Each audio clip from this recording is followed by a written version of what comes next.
To the next question. According to the National Law Income Housing Coalition, a sustainable living wage in the state of New Hampshire is $19.40 in order to afford a two-bedroom rental unit. Approximately 40% of New Hampshire's population earns less than $19.40 per hour. If elected, what would you do to further affordable housing and workforce housing, and what would you do to help with economic development along those lines? Which side, me? Yes. First of all, the best form of economic development is a job, a real job, not a government job.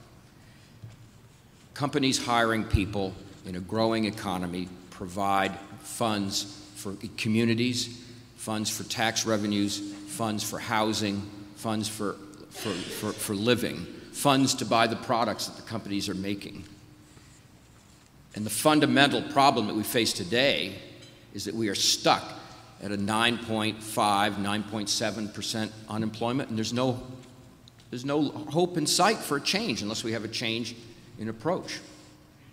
So I certainly support affordable housing programs. There are many of them. I've served in a private capacity trying to help with some of these issues. But ultimately, the solution to this is not going to be a government mandate that mandates prosperity. What will work is real prosperity, and that's employment. Ms. Custer, 1 minute. I know Congressman Bass has been in Washington for a long, long time, but the unemployment rate in New Hampshire, fortunately, has dropped below 6%. It's still not far enough. This recession is very, very real.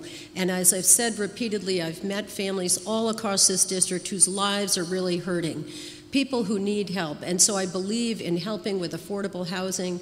I believe in government as a social safety net that will help people to move their lives forward. But most of all, I believe in the private sector and creating good jobs, because what we can do for families here in New Hampshire is to give them good jobs, access to affordable health care, access to higher education and training that will help them advance and take care of our seniors. So that's what I'll be doing in Washington, and that's what my priorities will be. If it creates good jobs, if it helps the middle class, and if it helps cut the deficit, I will be working hard to make sure that these policies happen. Ms. Custer, Mr. Bass, my final question from the audience.